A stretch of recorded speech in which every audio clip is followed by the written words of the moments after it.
मैं अयोध्या नरेश दशरथ पुत्र एवं प्रभु श्री राम का अनुज लक्ष्मण महापंडित महाज्ञानी रावण को गुरु रूप में सादर प्रणाम करता हूं। आयुष्मान भव लक्ष्मण। कहो, अपने जीवन की इस अंतिम बेला में मैं तुम्हारे किस हित की पूर्ति कर सकता हूं? हे महामना, नीति, धर्म, राजनीति एवं समस्त वेद शास्त्रों के ज्ञाता, आप अपने ज्ञान और अनुभवों की दीक्षा से लक्ष्मण के जीवन का मार्ग प्रशस्त करने की कृपा करें। मैं देख रहा हूं लक्ष्मण, तुम एक योग्य शिष्य की पात्रता लेकर उपस्थित हुए हो। अस्तु, मैं अपने जीवन के कुछ अनुभव तुमसे अवश्य साझा करूंगा। हे भानुकुल भूषण, अहंकार चाहे सत्ता का हो या सौंदर्य का, शक्ति का हो या भक्ति का, धन का हो या धर्म का, ये बड़े से बड़े विश्व विजेता को नष्ट कर देता है। लक्ष्मण, सत्ता और संपत्ति से उत्पन्न अहंकार का तो फिर भी निदान है, किंतु ज्ञान और धर्म से उत्पन्न अहंकार का कोई निदान नहीं है। रावण को अपने ज्ञान का अहंकार था और तुम्हारे भाई राम को अहंकार का ज्ञान है। ज्ञान व्यक्ति को भार मुक्त भी करता है और भार युक्त भी करता है। इसलिए विद्वान और विद्यावान को कभी एक मानने की भूल मत करना लक्ष्मण। विद्वान अर्थात उच्च शिक्षित जो रावण है, और विद्यावान अर्थात सुशिक्षित जो तुम्हारे भाई श्री राम है। विद्वान व्यक्ति अपनी विद्वत्ता के कारण अपने मित्रों को भी अपना शत्रु बना लेता है, किंतु विद्यावान व्यक्ति अपनी विनम्रता के कारण अपने शत्रुओं को भी अपना मित्र बना लेता है। ये जगत दोनों के सम्मुख हाथ जोड़कर खड़ा रहता है, किंतु स्मरण रखना, विद्वान के सम्मुख ये भय के कारण हाथ जोड़ता है और विद्यावान के सम्मुख ये भाव के कारण हाथ जोड़ता है।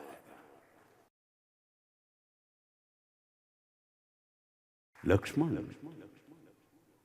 जीवन को मात्र सफल ही नहीं, सार्थक करने के लिए शत्रु दृष्टि और मित्र दृष्टि का भेद आना अनिवार्य है।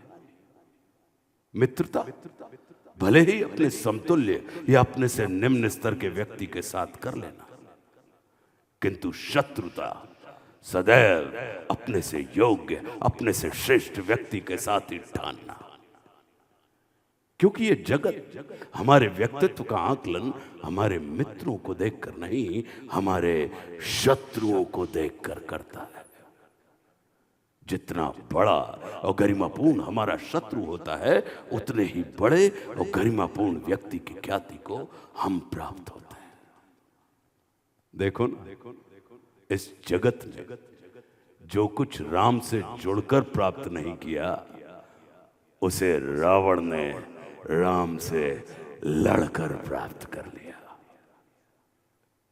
लक्ष्मण, कुछ लोग जुड़ने के पश्चात जीवन भर लड़ते रहते हैं और कुछ लोग लड़ने के पश्चात जन्म जन्मांतर के लिए आपस में जुड़ जाते हैं।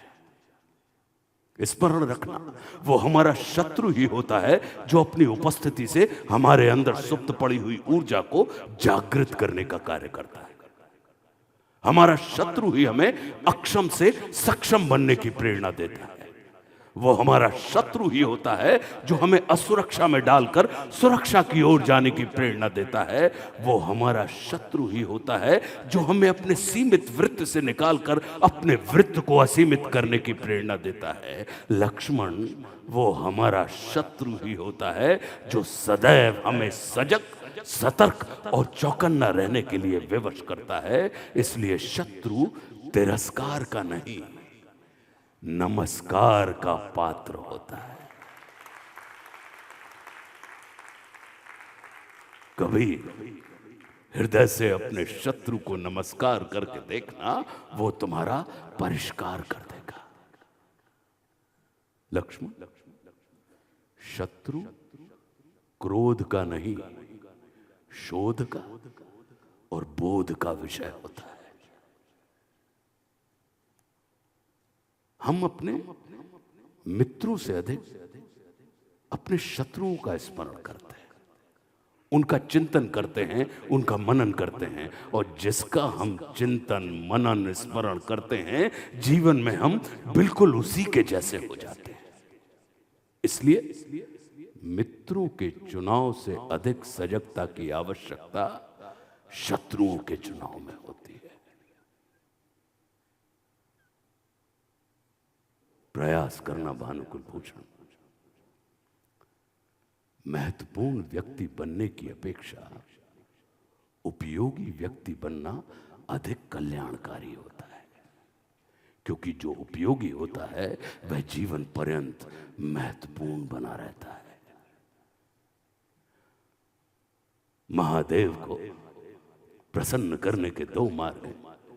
या तो हम कामना से पूरित होकर महादेव की उपासना करते हैं, या भावना से भरकर महादेव की उपासना करते हैं।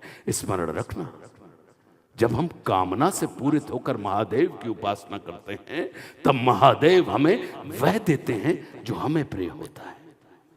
लेकिन जब हम भावना से भरकर महादेव की उपासना करते हैं, तब महादेव हमें वह देते हैं जो महादेव को प्रिय होता है।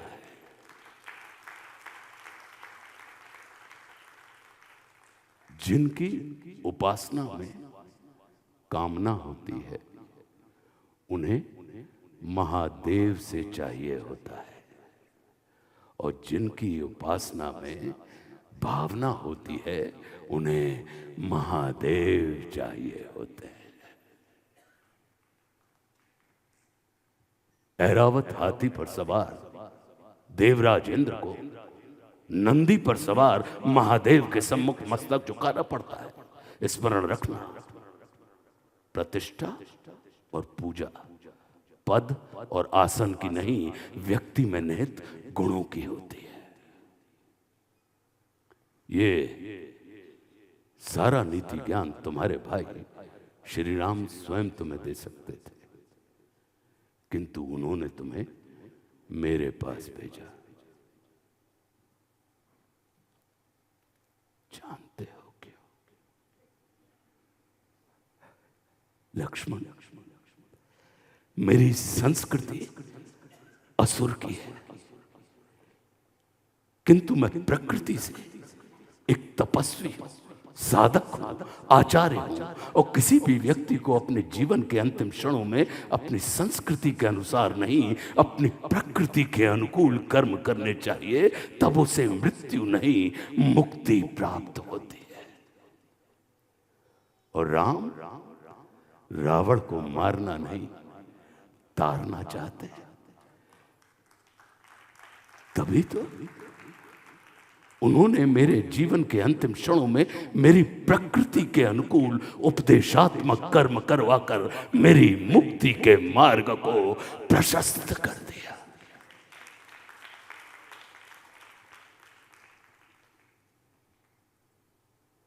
हम सभी एक बड़ी व्यवस्था के बहुत छोटे अंग हैं। जैसे मनुष्य के शरीर को संचालित करने वाला मस्तिष्क आकार में शरीर से बड़ा नहीं होता, जैसे गज को संचालित करने वाला अंकुश आकार में गज से बड़ा नहीं होता, वैसे ही किसी भी व्यवस्था को संचालित करने वाले व्यवस्था प्रमुख को कभी भी व्यवस्था से बड़ा नहीं होना चाहिए। अपने नाम लक्ष्मण का अर्थ जानते हो? लक्ष्य की ओर सदैव उन्मुख रहने वाले मन को लक्ष्मण कहते हैं।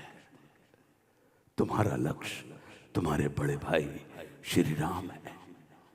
सदैव उनके अनुगामी रहना और मात्र उनके चरणों को ही नहीं, उनके आचरण को भी अपने जीवन में उतारने का प्रयास करना और स्मरण रखना, मार्ग कभी एक नहीं होता और लक्ष्य कभी दो नहीं होते। कल्याण मस्त। विदा।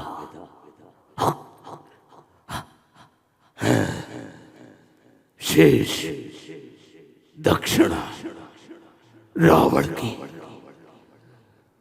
अंतिम क्षण है। वो दो स्वामी शिव के भक्त दशानन को अपनी आभा में लो स्वामी। हर हर महादेव शंभो। ये महानुभाव इतनी सारी कविताएं, इतने सारे डायलॉग्स आप याद कैसे रखते हैं? याद को आप उलट दीजिए तो क्या बनता है? दया। तो दया अगर हो तो याद रहता है। अपरंपार दया है आपके ऊपर। तो हमारे ऊपर हमारे गुरुदेव भगवान की बड़ी दया है।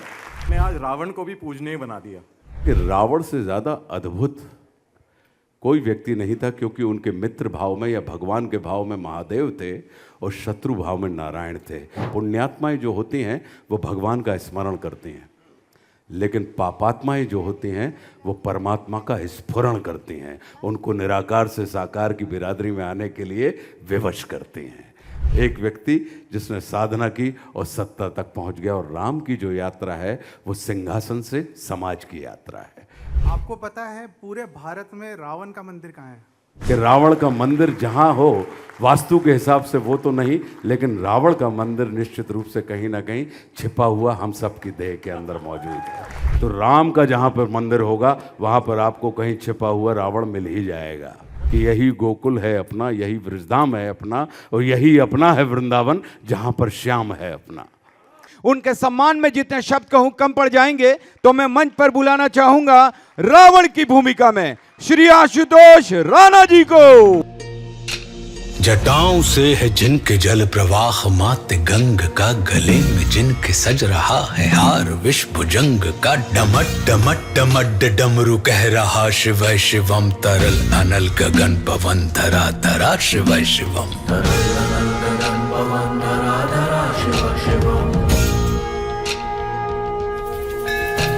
सजल लहर भी हो गई चपल चपल, ललाट पर धधक रहा है स्वर्ण सा अनल सकल, ललाट पर ललाट से ही अर्धचंद्र। जी आशुतोष जी, जी बहुत बहुत सादर प्रणाम आपको। मैंने आपके लिए ये पूछा कि महानुभाव इतनी सारी कविताएं, इतने सारे डायलॉग्स आप याद कैसे रखते हैं? याद को आप उलट दीजिए तो क्या बनता है? दया। तो दया अगर हो तो याद रहता है। अपरंपार दया है आपके ऊपर। तो हमारे ऊपर हमारे गुरुदेव भगवान की बड़ी दया है, और उसी दया का परिणाम है कि वो याद में रूपांतरित होके कहीं ना कहीं हमारे मनोभूमि में विचरण करता रहता है। एक और चीज मैं ऐड करूंगा आपके लिए, आपने आज रावण को भी पूजनीय बना दिया। जी देखिए, बड़ी अद्भुत बात है। जैसा कि आपने देखा होगा कि लक्ष्मण ज्ञान में मुझे लगता है कि रावण से ज़्यादा अद्भुत कोई व्यक्ति नहीं था, क्योंकि उनके मित्र भाव में या भगवान के भाव में महादेव थे और शत्रु भाव में नारायण थे।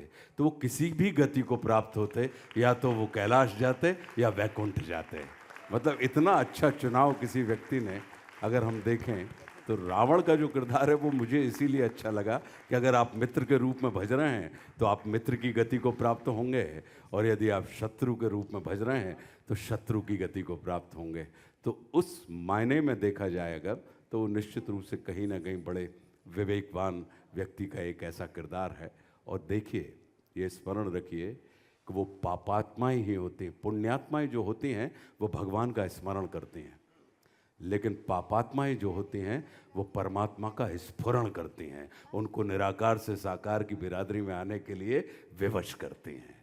तो मेरा ये मानना है कि एक बड़ी अच्छी बात है कि आप रावण के संदर्भ में कह सकते हैं कि प्रभु मैं सब पतितन को राजा को कर सकत बराबरी मेरी पाप की उतरता जा। तो वो वैसी वाली जो बात होती है।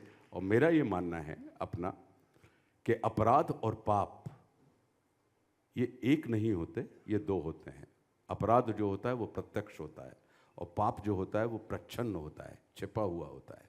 अपराध के निदान के लिए दंड का, प्रताड़ना का विधान है, और पाप से निदान के लिए प्रायश्चित का विधान है। हम किसी अपराधी को तो बड़ी सरलता के साथ पापी सिद्ध कर सकते हैं, लेकिन किसी पापी को मतलब सिद्ध करना बड़ा कठिन होता है, क्योंकि ये छिपा हुआ होता है। और आज के दौर में अपराध की तुलना में पाप अधिक है हमारे जगत में। तो मेरा अपना ये मानना है कि अगर देखें हम साक्षात रूप में, तो रावण का जो किरदार है, आप देखें ना, एक तरफ वो भक्त भी है, एक तरफ वो एक मतलब उनकी जो यात्रा है वो साधना से सत्ता की यात्रा है। एक व्यक्ति जिसने साधना की और सत्ता तक पहुंच गया। और राम की जो यात्रा है वो सिंहासन से समाज की यात्रा है, कि उनको सिंहासन मिलना था और वो समाज की दिशा में बढ़ते चले गए। तो वैसे रात बहुत हो गई है, ज़्यादा सवाल मत पूछो। आशुतोष जी, एक छोटा सा सवाल। जी जी।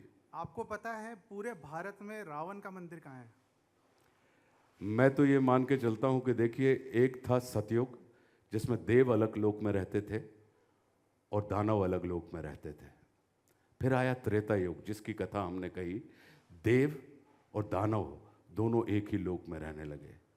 फिर लोक बदला, युग बदला, द्वापर युग आया, देव और दानव, सुर और असुर वृत्तियाँ एक ही परिवार में रहने लगीं। और अब हम जिस युग में हैं, कलयुग में, तो देव और दानव दोनों एक ही देह में निवास करते हैं। तो आप ये मान के चलिए कि रावण का मंदिर जहाँ हो, वास्तु के हिसाब से वो तो नहीं, लेकिन रावण का मंदिर निश्चित रूप से कहीं ना कहीं छिपा हुआ हम सब की देह के अंदर मौजूद है। तो यदि हमने अपने उस देह के रावण को पहचान लिया, तो आप विश्वास कीजिए, राम खोए नहीं हैं, राम खोए नहीं हैं, राम सिर्फ सोए हुए हैं। राम को जगा दीजिए, आप देखेंगे कि आपको अपने अंदर प्रतिष्ठित रावण का जो मंदिर है वो स्पष्ट रूप से मिल जाएगा। और जैसे ही वो मिला, फिर आपको रावण को जलाने की नहीं, आप मतलब राम के जागते ही फिर रावण का राम में विलय हो जाता है। तो ये रावण की राममय होने की यात्रा है। तो जब सकारात्मक वृत्तियां तो सदैव सकारात्मक होती हैं, लेकिन आनंद तब आता है जब नकारात्मक वृत्ति सकारात्मक में रूपांतरित हो जाए। बहुत बढ़िया। आपको मैं बुलाना चाहूँगा, कभी बैजनाथ हिमाचल में एक रावण मंदिर है, अगर आप कभी आएँ। नहीं, बिल्कुल बिल्कुल, मैं तो घूमता ही रहता हूँ, यायावर आदमी हूँ, अभिनय के लिए यहाँ वहाँ जाता ही रहता हूँ। हाँ जी। तो निश्चित रूप से मैं अगर कभी योग बना तो वहाँ जाऊँगा, और अपनी इन मतलब जो हमारी दुनियावी आंखें हैं उनसे निश्चित रूप से उस मंदिर का मैं दर्शन करूँगा, देखूँगा। Thank you.